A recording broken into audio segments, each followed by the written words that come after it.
दड़ा जी चेन्नई से। राधे राधे महाराज जी। महाराज जी, मैं ये पूछना चाहती हूँ कि सातों जन्म में मुझे जो अभी पति सेम वही मिल सकते हैं? नहीं, वो बहुत प्यार करते हैं महाराज। हाँ तो बहुत अच्छे हैं। नहीं मिल सकते। ये गारंटी से हम कह रहा हूं, ये कोई फिल्मी स्टेज थोड़ी है, ऐसा थोड़ी है। ऐसा नहीं हो सकता। हाँ, एक उपाय हो सकता है। यदि आप भगवान की आराधना करें और भगवान से वर मांगे कि जो मेरे पति हैं ये 7 जन्म तक हमारे पति बने, और वो आशीष दे दे, वरदान दे दे, तो ये संभव हो सकता है, अन्यथा नहीं। क्योंकि दोनों के कर्म अलग अलग हैं, एक कर्म नहीं है दोनों का। दोनों के कर्म अलग अलग हैं, दोनों का प्रारब्ध अलग अलग है, दोनों के संचित अलग अलग हैं। तो इस जन्म में जो पति बना है वो अगले जन्म में पति बने या पुरुष बने बिल्कुल आवश्यक नहीं। जैसे हम एक घटना तुम्हें सुना रहे, एक की पत्नी बड़ी भक्त थी, वो पत्नी पर बहुत प्यार करते थे, पर पत्नी गुरुजी की आज्ञा से चलती थी, पर उनको संतों से कोई प्यार नहीं था, वो पत्नी से प्यार करते थे। तो एक दिन पत्नी ने बहुत प्रेम से उनसे कहा कि हमारी एक बात मानोगे, आप हमारे गुरुजी से दीक्षा ले लीजिए, क्योंकि हम दीक्षित हैं और आप दीक्षा नहीं लिए तो हमारा आपका प्रेम अधूरा। उन्होंने कहा ठीक है, बुलाओ गुरुजी को। गुरुजी को बुलाया और दीक्षा लेने के लिए गंगा स्नान करने के लिए चले तो गांव के 2-4 लोग मिले। बोले आज ये धोती टांग के कहां जा रहे हो? बोले यार पत्नी कह रही दीक्षा ले लो, गुरुजी आ गए तो गंगा से। अरे, और वो धोती लेके वापस आ गए, बोले नहीं लेना मुझे दीक्षा। कालांतर में दोनों का शरीर छूटा। तो पति आसक्त होने के कारण उसका मोक्ष नहीं हुआ और वो राजा की राजकुमारी के रूप में जन्मे। ये पूर्व में गीता जी के महत्व में महिमा आती थी, उसमें दृष्टांत आता था, उसका है।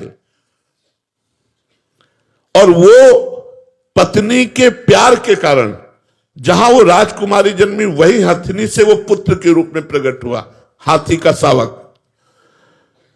अब जब वो नव युवक अवस्था में हाथी आया और श्रृंगार करके राज सवारी निकली और राजकुमारी सिंहासन पर आरूढ़, तो जे भी उसने देखा तो पूरी स्मृति जागृत हो गई कि ये तो मेरी पत्नी थी। अब ये राजकुमारी और मैं हाथी हूं, कैसे मिलन हो सकता है?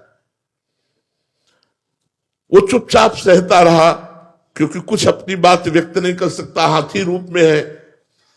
अब राजा ने अपनी राजकुमारी का स्वयंवर रचा। जे ही स्वयंवर की घोषणा हुई तो उसने खाना पीना सब छोड़ दिया। वो बहुत ही सुशोभित हाथी के रूप में था। राजा को सूचना पहुंची, राजवैद्यों ने देखा, बोले कोई रोग नहीं। राजकुमारी विज्ञान संपन्न थी क्योंकि भजन करती थी। उसने कहा इसकी औषधि मेरे को पता है, मुझे एक बार इसके समीप जाने दो। नजदीक गए और कान में कहा था गुरुदेव को वरण कर लो। नहीं वरण किया ना तो हाथी की योनि को प्राप्त हुए। सकुचाओ मत, तुम्हारे गले में जयमाला डालूंगी।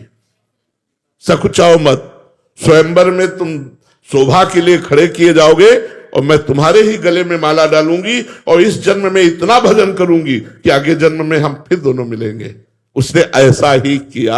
भजन के प्रभाव से अपने पति को हाथी की योनि से मुक्त करके अगला जन्म फिर मनुष्य का हुआ। फिर ये तप और भजन से, भगवान के वरदान से संभव है, ना कि अपने प्रारब्ध से। प्रारब्ध से संभव नहीं है। ये बड़ा विचित्र खेल संसार का, इसीलिए कि आज हम आप मिले, कोई भाई बनकर, कोई बहन बनकर, कोई मां बनकर, कोई पिता बनकर, लेकिन कल हम सब अलग अलग होंगे। अच्छा, पीछे की योनि में आप क्या थी, आपको क्या पता? पीछे भी तो आपका परिवार रहा होगा, भले किसी योनि में हो, लेकिन आज पता है क्या? तो अगली योनि में पता नहीं चलेगा। ये तो गाने की बात अलग है, लेकिन रियल में ये बात रही है कि हम जिसको पत्नी माना वो 7 जन्म तक पत्नी बने, जिसको अपने पति माना वो 7 जन्म तक पत्नी। तुम्हारे जी दोनों आपसे दीक्षा ले लें।